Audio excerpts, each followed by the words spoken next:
comments and stories you're about to hear may not be suitable for some. Listener discretion advised. All right now, boys and girls, we want to introduce... Please allow me to adjust my pants. Listen. Turn it up. Run as fast as you can. I'm gonna give you what you need. Get ready for Bam Radio. Let me do it one more time. It's Radio Bam, fucking idiot. What the hell am I talking about? It's Radio Bam. And now, here's Bam. Here's Bam. What's up, some bitches? This is Radio Bam, and I'm here with Will Pendarvis and my manager, Terry Hardy. I just flew in from California, and I'm not too happy about it because I had a 5 a.m. flight. and the biggest jerk-off picked me up. It was the most talkative. He must have been Jewish because my girlfriend is Jewish, and she recognized a Jew when she hears one. And this guy could not find my house to save his life. And it was such a pain in the ass because it's so easy. You drive down 842. Well, I don't think you want to tell everybody where you live. I know. And you make a left on so-and-so road. You go all the way up that until you see a big, huge, massive fence. He's like, all right, well, I made the left, so, like, do I keep going past the rock? Like, what rock? I don't, fuck the rock. Like, just keep on driving until you find the fence. He's like, all right, well, I don't see a fence yet. Well, because you didn't pass it yet. Once you see a massive fence, like, dude, this guy was not getting it whatsoever, and he was already, like, 30 minutes late. Wow. And in his defense, you do live in a compound deep in the forest. Sounds like nowhere. Yeah, in Egypt. And, like, you know, it doesn't take much to piss my girlfriend off, but she's just, like, holding the phone, like, outside, like, just shaking her head, like, are you kidding me? You gotta be kidding me about this dude. Like, look, the rock is irrelevant. I don't know what rock you're talking about, because all I know is that go past it until you see a huge, massive fence that you cannot miss. Like, you literally can't, and there's cameras everywhere. Like, and this guy's like, yeah, I didn't, it was so annoying. And then what was even more annoying was, when I got into the car, it was 5 in the morning, so it's all I wanted to do was sleep in it. He's like, so, what's your name? I'm like, my name is Sleep. Really? Well, what's your first name? I wanna sleep. You know, like, oh, that's cool. So would you grow up around here? Like, you just don't get it, do you, dude? And then, of course, yeah. And then, of course, you have to tip him because then I'm gonna get a bad name or whatever. Like my buddy Lennon went to a party in Westchester, and he's like, yeah, I mentioned your name at this party, and so he's like, oh, Bam is such an asshole. Like, he's like, how come? Oh, he went to TGI Fridays in Exton one time, and he didn't even tip me. I have never been to TGI Fridays in Exton in my entire motherfucking life. So, like, there must have been some dude with, like, a red shirt and a crooked beanie who she might have thought was me or something, you know? And she's like, oh, you must be Bam. And then they say, oh, yeah, because they get that a lot around Westchester, you know? Maybe Vito was there and did buffalo wings or something like that. Yeah, you and Vito look a lot alike. So. Yeah, I know. Oh, and then his asshole buddy Wayne, he always, like, really drunk girls, like, sometimes think that he's me. I don't know how, because he looks like a fucking weasel. they mistake him for Steve-O and me and Steve-O do not look anything alike. Totally. But, like, you know, he'll, like, hump the girls because of that, and then they'll wake up the next day thinking that they just banged me out. You know awesome. I mean? Yeah, rad.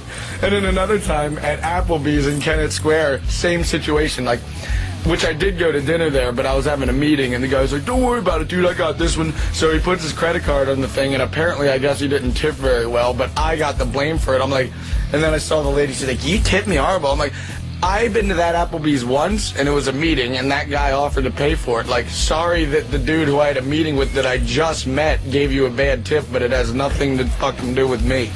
You know what I mean? Like, it's all part of being a celebrity, Bam. It's you got a target on your back once you start making, you know, more and more money and more success, and everyone thinks you should tip more and more and more, even if their service is shitty. No, I heard Howard Stern was talking about how he, you know, always tips, what was it, like 100% or something? 200%, something crazy like that, and he gets blamed for not tipping people. Well, it's more fun to say, like, yeah, Howard Stern came into my restaurant, total dickhead, didn't even tip. Yeah. You know, it's more fun to say that than like, oh, what a great guy. Maybe we should stop tipping altogether. Yeah. Awesome. Dude, my friend Hannah used to not tip whatsoever. He's like, why should I pay extra money for a meal that's $7.99? Why would I pay $10? Well, I just don't understand that.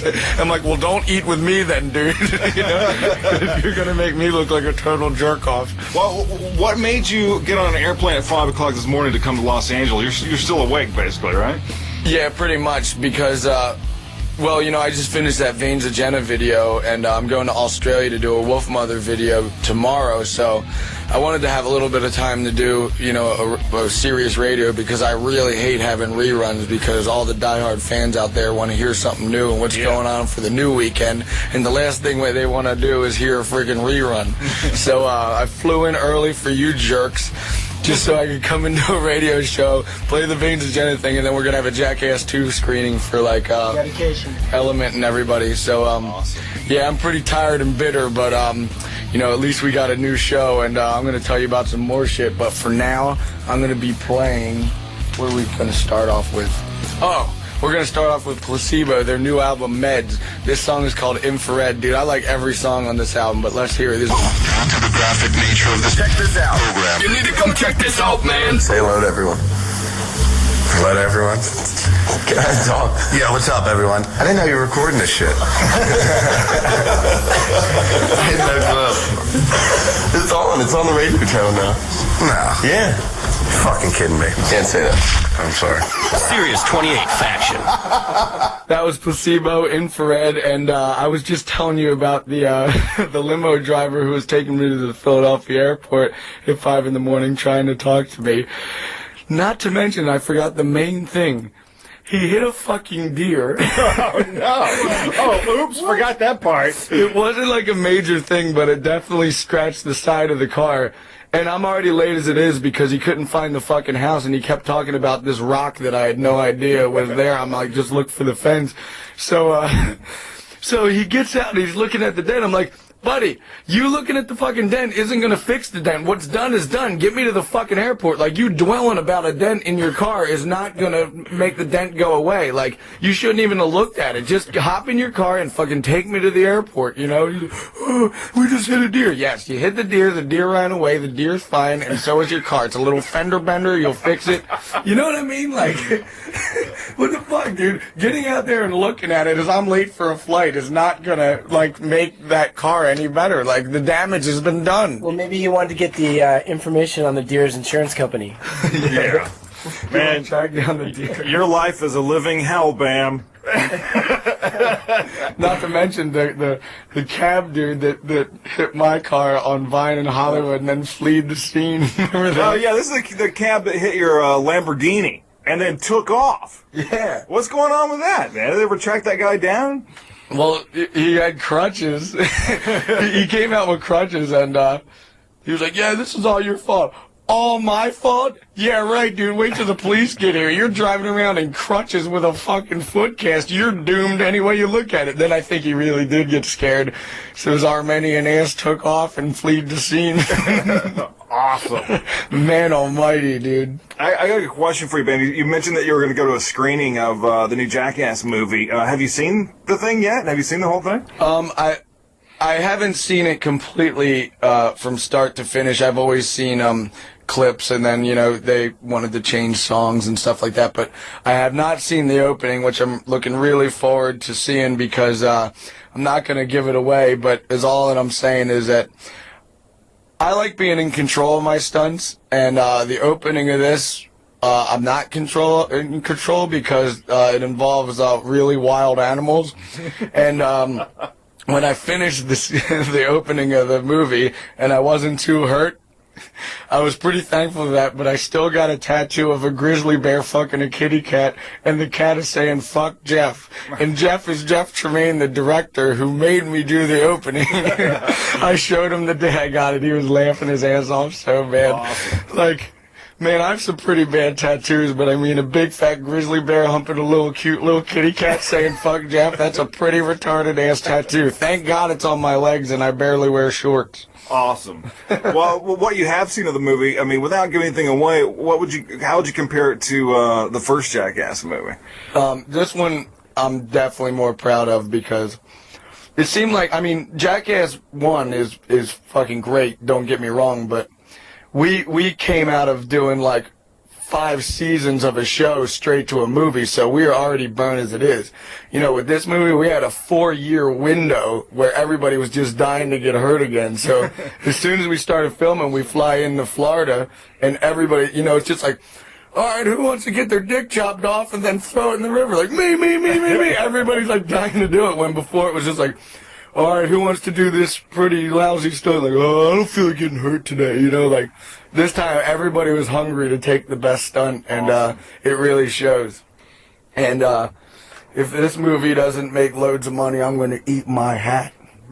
Did anybody get fucked up during filming or hurt bad?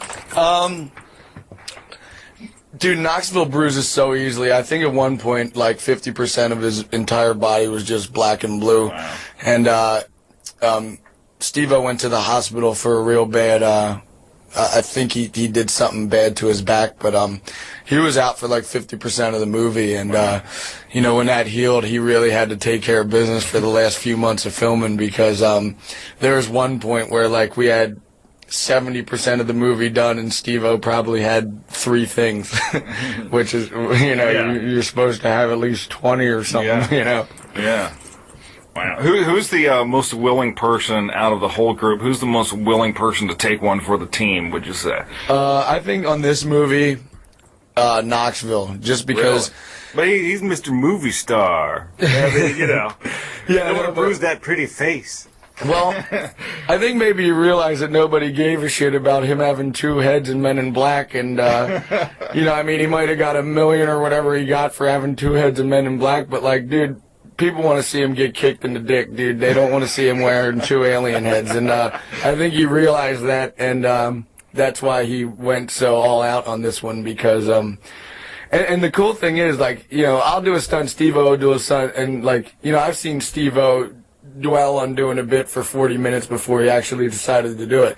Knoxville will just show up with a smile on his face, like, what am I doing? Getting on this rocket, getting blasted to the moon? Well, shit, let's do it. You know, like, right. He won't even think about it one bit, and I think that that's what's cool, because there is no, like, downtime with him. It's just like, just get me on the fucking thing and send me to the moon. I don't care, you know, like, and that's what makes it rad.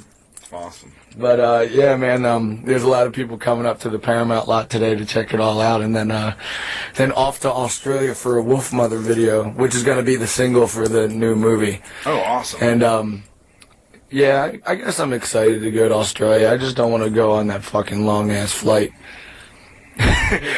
Which brings me to the flight on here, which was another thing. So I'm so mad about chit-chatting with the guy. Like, dude, I was laying in the back of the limo, just, like, fake snoring, just so the guy would leave me the fuck alone, and he's still just like, so, who was that outside? Was that your sister and your brother? I'm like, nope, that was my girlfriend and my uncle. Oh, cool, so what are they all about? They're about sleeping, and that's what I want to do right now, and you can't fucking understand that. Like, dude, that guy missed his calling, dude, because he should not be a driver. Not to mention, he was, like jolting the car so bad, like, on the highway, like, he would let the car go so close to another car and then jam on the brakes, and he did it so many times, like, it's like, dude, you're a driver. Drive the car smooth. You know what I mean? You should have pretended you had a hearing problem or were deaf, and then just looked at him and you know, pointed at your ears like, what do you say? I don't understand. And I'm not one to talk, because I drive like a dickhead, dude. Like, I'll weave through traffic, man. Like, 1 second I'll be in the fast lane, the other second I'll cut over 5 lanes to be in the, like, the slower lane just to get past 6 cars. You know, and I'm mad at this guy. I actually wanted to just hit cruise control and go in the slow lane. That's how bad of a driver he was. So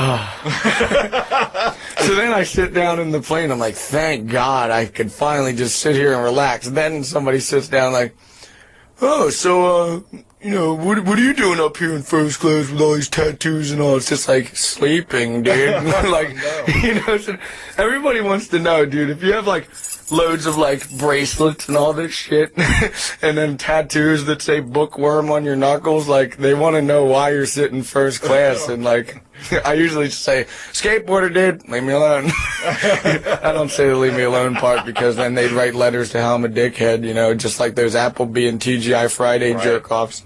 Now, you should tell him, you should say, I'm the guy that you're spending so much money on to buy all your kids' presents and skateboards and all that. And all that money you spent over Christmas for all your kids, that was me. Oh, man. Have I ever taken you to Duffers in Westchester? Yeah.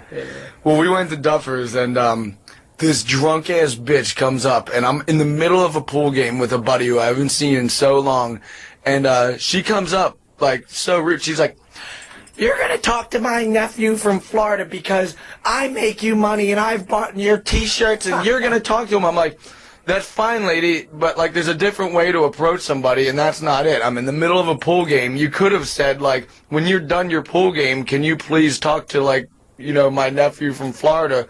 But, like, she's like, "No, I don't care about your pool game. You're going to talk to..." It's just like, dude, I got so fed up. I was just like, you know what?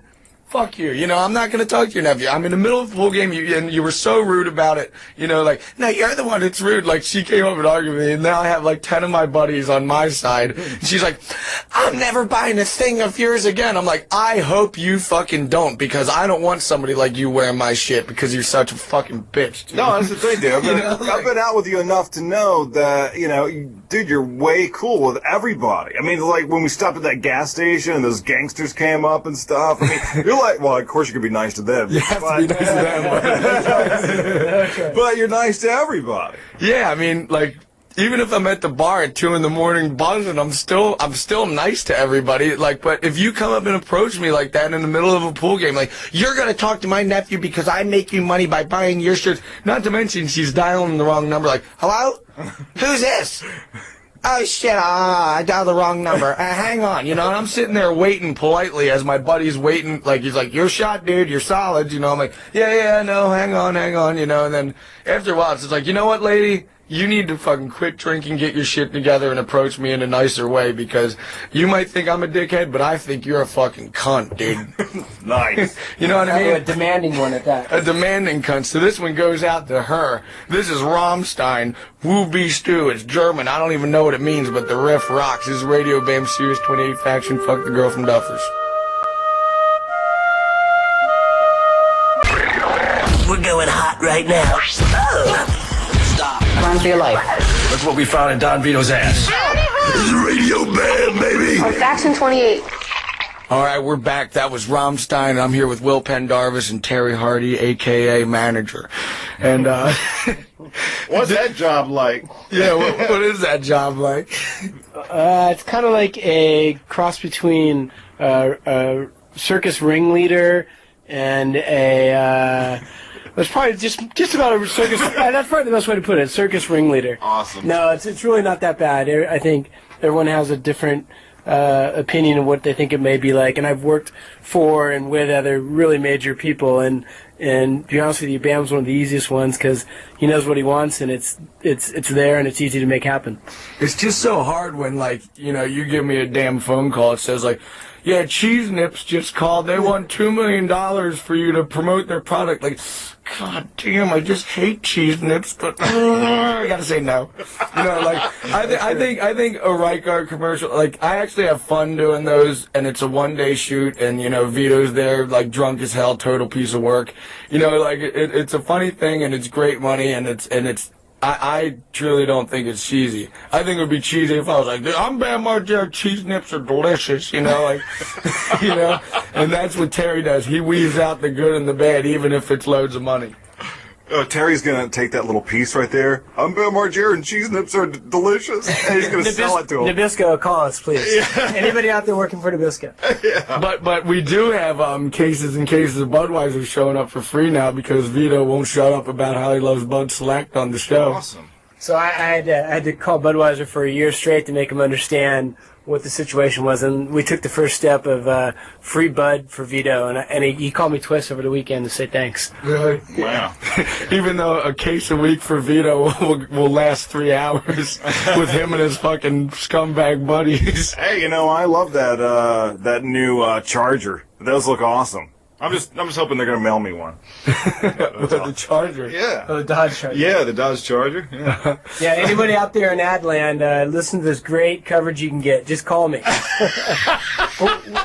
Did you hear about Vito went to a Phillies game, and they were playing the Mets, and Vito happened to choke out one of the Mets or something. Did you hear about this? No, it was in the papers. No, I heard he got kicked out of a game. Yeah, he got kicked out of the whole thing, and like the Mets were considering suing Vito, and the newspaper article says like, I was just trying to defend the Phillies. Like, I ain't trying to get sued over deal, but, you know, like, I'm at a Phillies game, and, you know, if the Mets are winning and a Mets player comes by me to say, I gotta choke him out, you know what I mean? Like, he actually choked him, and Vito, like, Oh, my God. Vito's such a drunk idiot. He doesn't know how hard he's choking somebody, and the guy probably lost a little bit of air supply, and he probably got really upset because 20,000 people just saw him get choked out looking like a fool. Well, then, and you just did that thing for MTV, too, that Rock Awards thing. Oh, yeah, yeah. And Vito was in the building, and he brought his own Budweiser in, right? And they were freaked out? No. We were filming at CBGB's, and, you know, Vito shows up shit-faced, of course. And now that we're at a bar and we weren't supposed to drink, he's like, fuck you, I'm drinking, we're at a bar, and I want to have a Budweiser. So now, and the problem with what MTV, like, they think them taking away Vito's Budweiser in order to do the shot will make him, like, stop drinking. The fact that he knows that you're going to take it away when it's time to film just makes him slug the whole beer. You know what I mean? Like, instead of just sipping on it, he's like, oh, here they come to take my beer away. So he slugs the whole thing, throws it in the trash, and then when he's done the shot, he'll go grab another one. And then when they come to take the beer away, he'll slug it again. So now he's going to get he's going to get shit-faced 50% quicker because they take it away. It's just like, you know what, lady? Just let him keep the beer the whole time. That way he'll sip on it because he knows it, like, you know, like, shit, I better drink it because who knows when I'm going to have the next one. Dude, that guy's a mess. Oh, hell, dude, he's such a goddamn mess, and he was such a mess that as soon as we got the footage of him at CBGB's for the All That Rocks thing on MTV2, they kicked him out. And he was so drunk, he thought that it was time for him to go. No, he got kicked out. And I tell him, I'm like, Vito, I wasn't even drinking that day because I had so many goddamn lines to rehearse. I'm telling you that they were like, get your drunk ass uncle out of here. They kicked you out. No, they didn't. It was time for me to go. I already did my part. Like, he's so stubborn and, like, he's so gullible, you know? That's why I think a lot of people don't know is that, at least through my experience hanging out with, you know, the Viva La Bam guys, the Jackass guys, is, you know, not only is it really that way in real life, but, I mean, sometimes it's even more extreme off camera than it is on camera, you know? Vito? Everybody, you know? Well, Vito thinks that there's a camera on him 24/7, even when there's not. Like, if he's by himself getting gas at the gas station and a fan pulls up, like, yo, Vito, you'll be like, yo, get Budweiser, get right across the street, like, 24/7, he's just like a full-blown party. Like, I don't know how he does it. He's like 60. He goes to the freaking hospital every 3 months because he has, like, a bleeding ulcer. They tell him that he drinks too much, and then as soon as, like, he gets out of the hospital and the doctor says that he's better, he thinks it's back to drinking and partying when, like, it shouldn't be. Wow. It should be him calming the fuck down because even though they fixed the bleeding ulcer for the 5th time, like, he thinks that it's going to be A-okay. No, it's not going to be A-okay because you're going to drink your... Dude, he drinks like 40 Budweisers every single day. He takes fucking Vicodin with no pussy lined up. He takes... Viagra, I mean. Then he takes he takes Viagra with no pussy lined up, which I do not understand. Yeah. He'll wake up, pop a Viagra. I'm like, why do you want a hard on all day? You have no chicks. He's like, well, maybe it'll get me motivation to get chicks. You know, it's just like, dude... You're just going to cop feels on random-ass girls, and then they're not going to know how to handle it. Wait, I got to run. I got to go back to my office and call Budweiser back and tell him not to send any beer to Vito. Yeah. The problem is he's going to get it whether you like it or not anyway. Or Viagra. Mineral water. Budweiser mineral water. No Viagra either. Yeah. Don't tell him not to send that. And that's the thing. Like, thanks for bringing that picture into my head, by the way, man. Appreciate it. And I do get mad at Vito's friends for, like, supplying him with that shit, but the thing is, he's gonna get it regardless, you know, like, and that's the thing with, like, same with Novak, like, you could be mad at the guy who's giving him the heroin back then, but, I mean, like, if it wasn't that dude, it'll be somebody else. Either way, he's gonna get it, you know, and that's the thing. Maybe we should put Vito on an island. We'll have Survivor, wherever, Vito. And then he'll find coconuts filled with beer or something. Either way, he's going to get what he wants. I put Vito in a room, and whoever can last in the room the longest with Vito wins $1 million. Oh, dude, I pulled up to the beer mill the other day because, I'll get to this, but I pull in with the Lambo, get like all these 6-packs, which you could barely even fit a CD in the Lamborghini as it is. So now I have like all these cases of beer sitting on my buddy Oz, and there's all these people across the street looking from the auto body dealer. I fishtail out of the beer mill, like, dude, what a hot outro, so bad, like, full-blown fishtail in the middle of an intersection coming out of the beer mill. Awesome. It was so funny. And then we go and have a party at my house, and I had the brilliant idea. I have these 2 limousines sitting in the backyard, and I totally fishtailed. I got so stoked on the fishtail that I fishtailed the limo right into my pool. Oh, no. So the whole pool is filled with gas. It's probably getting towed out right now, and all the bricks from the pool got all fucked up, so now I got to get all that redone. But, man, it sure was funny. Terry, didn't the day you bought your silver Porsche, you wrecked it? A week after, I'm driving my brother, who's getting married, to his wedding. We're both in Texas. We're parked at a stoplight. Some fucking knucklehead in a Mercedes didn't even hit his brakes, doing 35, rear-ended us, and pushed us into a gardener's truck, and we went underneath it. So not only the back of the car get fucking totaled, but the front of the car, we're sitting there in the middle, and we're like, what the fuck? And we're late for the wedding. So we had champagne, so we popped it and drank it by the side of the road until we got a taxi. So was it like completely annihilated? Or? Yeah, it had like, they said we could fix it, but it's going to be $38,000 to fix it. I'm like, what? Fuck that. Yeah. Wow. Yeah. That's what gets me about driving the Lamborghini. I don't know how you do it. I don't know how you'd like take out a car like that. I mean, you just truly have to not care, you know, like if you're one of those dickheads who gets like a Ferrari or a Lamborghini and then like when you're opening up the door and then you ding the curb, you're like, oh, ding the curb, it's going to be $4,000. If you're going to whine about that, dude, don't buy one. Go get a fucking pickup truck or something, because like if you're going to have a sports car like that, just expect for it to get keyed, expect for you to pop the tire, expect for you to slam into a telephone pole. And if you don't expect that, then you're going to be a really upset person when it happens. Right. Or for a cab to accidentally sideswipe you. That may happen too. That could happen. Man, the purple Lambo is all scratched up and like dented and stuff. I think it's kind of funny because who drives around a Lambo with like duct tape bumpers and fucking scratches all over the rims? Man, you could set that thing on fire. It would still be nicer than my car. We might have to like do a contest and give it away to a listener if we can get some charity or sponsor to come in and buy it. Dude, then we'll make it their problem. No. Well, not until I get to borrow it for a week. Well, I think I like having it. I like having a Lambo on the West Coast and a Lambo on the East Coast. It's just more fun. Like, yeah, me too. Well, wait, you know what's fun about that? You know, Will, you want to borrow it? But I've driven it around a few times around LA, and if you go anywhere like when you're in traffic or something like that, kids recognize it.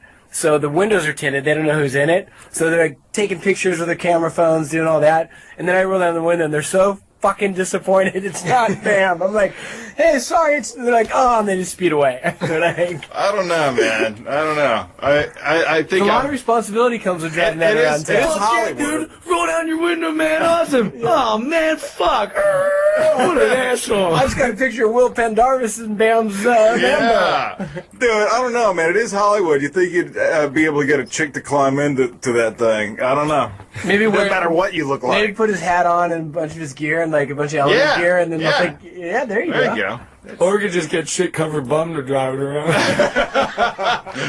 No, I'll roll down the window. I'll just be like, yeah, I had a horrible boating accident, and my face caught on fire. I told you about shit-covered bum, didn't I? Yeah, the one on Hollywood Boulevard? On Hollywood Boulevard. Can't miss them, dude. If you ever take a vacation to Hollywood, go to Hollywood and Highland and walk around the block. I guarantee you're going to see a shit-covered bum because he's always there, and his eyes are so yellow from Hep C. And then if you walk a block further, you'll find a guy in a wheelchair with no arms, and his T-shirt says, "Faggots did this to me." Oh, my God. And then you see fake Supermans and Batmans and all the other superheroes. So they're even weirder than those guys. You know the Superman, like the guy who wears the Superman outfit that looks like he got it from straight up Walmart? Yeah. We should show up with like a legitter Superman outfit and just like do the same gag off 2 feet away from him. Follow him around. Watch him like see if, come on man, you're stealing my fucking thunder, man. You have a redder Spider-Man outfit. Hey man, I'm trying to make some money just like you, dude. You know what I mean, dude? That would be a serious feud. Awesome. Yeah, I think maybe we'll show up with kryptonite. Yeah. Which I think is a bar of soap in that case, yeah. Ivory soap. Do you have any desire to see that Superman movie? Nope. Man, I don't know, man. Like, I know the story already, but the graphics look, kind of cool. are they cool? Yeah, they look great. Like all the, CGI and all that stuff looks pretty good. I just don't like the fact of having like a superhero where you can see his face. Like, I like the face that's covered up, like. I don't know. It just looks like some homo dude with some faggoty haircut, like running around in some Superman outfit. It looks so gay, dude.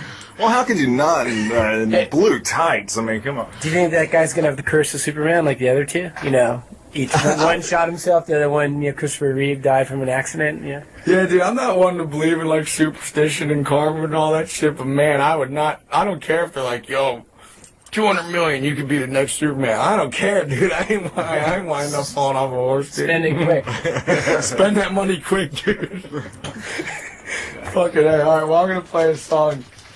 I'm going to play International Noise Conspiracy. This is an older track, and they're from Sweden. This is called Smash It Up, followed by Bloodhound Gang. It's Radio Bam. Turn it up. This is Brandon. Do that voice you do. I don't fucking do that. Whoa, whoa, this is Radio Bam, Sirius 28 Faction. Wow. That was Bloodhound Gang, an older track from Hooray for Boobies called I Hope You Die. And I'm here with my manager, Terry Hardy, and Will Pendarvis. And I just went to go visit Joe Franz in South Philly, which is a pretty, ghetto area.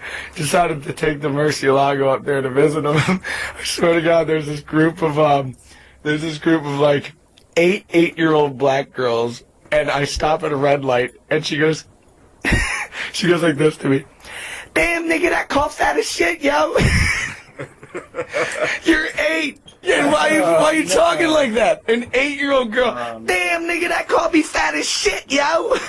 Wow. Yeah, dude, it was so disturbing. I was like, how does your mom let you talk like that? Like, what the hell is going on, dude? Wow. And she probably already is a mom. Yeah, I know. And the sad thing is, they just fixed the projects all around there. And, they thought that, fixing up the projects would make it look better. Swear to God, not even 5 months go by. They realized that the piping in the bathroom was made out of, bronze when before it was made out of, chrome or something. And bronze you could sell for $10 more, so half the neighborhood ripped out the bronze piping to sell it for crack. So they sold all this cool bronze piping to the pawn shop or whatever. So now all their bathrooms are just ripped to shreds. Like, dude, you can't make a ghetto nice because it's just gonna turn to shit in 5 seconds. People are gonna tag it. People are gonna rip out the piping to go sell it for more crack. Dude, there's a reason why a ghetto is because they're all drug addicts and they fucking deal drugs and they take anything that's valuable to sell it for more drugs. So there you are in a place where people rip out the tubing from their bathroom to buy crack in your Lamborghini. Come on, dude. Well, the good thing is, though, they all recognize me and like the show. I actually pulled up to a gas station, a group of all these gnarly-looking black dudes in Ducatis pull up. I'm like, oh, here we go. They're just like, oh, shit, dude, you're that nigga from Viva La Bam. I'm like, and I had this strange look. He's like, what, you think us thugs don't watch that shit? I'm just like, well, it's awesome that you do, because I was pretty damn scared getting gas in the ghetto because I was on dead E, dude. And speaking of that area and Joe Franz, first of all, number one, did he sell his piping? Number two is he took me to some diner which were right around his place where I guess where all the mafia guys go. It's some diner. He said 3 people have been shot there. It's a little, you know what I'm talking about? Like a little breakfast joint. Yeah, I know exactly. Yes, dude, South Philly. I mean, it's heavy. You know what's crazy? I'm telling you about South Philly ripping out piping and all that shit. North Philly's the worst, and then West Philly's a little less worse than North Philly. South Philly's pretty okay. And well, all like the wise guys were in there. They're all in like their corner booths and everything. And Franz was saying, yeah, they all sit in the same booth every single day. Yeah. And it's just like the vibe in there is so heavy. You know, it's like, why are you taking me here? Yeah, it's pretty gnarly out there, man. I don't really like to. I probably shouldn't have drove the Lambo down there. Yeah, really. The last time when I had my Audi S4, I was driving down there and like some dude just didn't like the dope. Like he must have been jealous of the dope rims. He fucking picked up a can of like soda or something and just chucked it right at the car. And the last thing I'm gonna do is get out the fucking say what the hell is your problem? Because really, all that would mean is a big beating for me. Oh, dude, I have a question for you. I heard that there was going to be a Jackass video game. Any truth to that? Well, there was a lot of talk about it. We don't really know yet because, I'm negotiating a lot of video games myself, and dude, yeah, when's a BAM video game coming out, man? Come on, Mr. Manager, dude. Hey, we've been working on it for a long time because we want to do it right, and we've got a great concept, great people working on it, and it's coming, but we don't want to put out a piece of shit. And I think part of the problem is that people just put out video games based upon stuff, and the gameplay sucks and everything else, and we didn't want to be one of those people, so we're doing it with full CKY BAM flavor. Awesome. Man, that'll be awesome. Give us a year or so. About a year. About a year? Yeah. Awesome. Yeah, we'll take some clips that Joe Franz filmed of us and try to come up with something funny. And speaking of Joe Franz living in a really bad part of town in Philly, he refuses, even if he had $1 million, he would still drive the worst piece of shit Volvo station wagon ever. And you know what he does? When he parks it, he trashes it with McDonald's wrappers all the way to the brim, dude. And I'm like, why don't you clean out your fucking car, Joe? Like, I had to get in there one time to drive somewhere, because I think my car got towed when I stayed over the night, and I had to like pile up on all this McDonald's trash. I'm like, Joe, you gotta be fucking kidding me, dude. This is so disgusting and filthy. He doesn't do it because he's a scumbag. He does it because he's sick of his car getting broken into, and he says that if he piles it up with McDonald's wrappers, everybody will leave it alone. Oh my God. It sounds like he needs a garage. I know. Hey, isn't it his birthday? Shouldn't you say happy birthday? Oh yeah, today's Joe's birthday. Happy birthday. Call me back, bitch, because I'm going to Australia for 10 days and my phone's not going to work, and we need to handle some business. So this one goes out to you, Joe, and I'm going to go because we have a screening to be at. So this is Cradle of Filth. It's called Medusa and Hemlock off their album Nymphetamine, and they're actually working on a new album, and Villa Vallo from him makes an appearance on it, so get ready to go buy that shit. So happy birthday to Joe Franz, and cheers to Danny Filth. This is called Medusa and Hemlock, and Radio Bam Sirius 28. That's Radio Bam for this week. We're done. Tune in next week for more. You can leave now. It's Radio Bam. Radio Bam, everybody. Radio Bam every Monday, 7 Eastern, 4 Pacific. Email me now at Radio Bam. Why don't you take a picture of your sweet white ass and send it on over to Radio Bam at Sirius-Radio.com. Call Radio Bam at 877-PORN-BAG. That's 877-PORN-BAG. Sweet dreams, Peapod. Bye, everybody. See you next week. Sirius 28 Faction.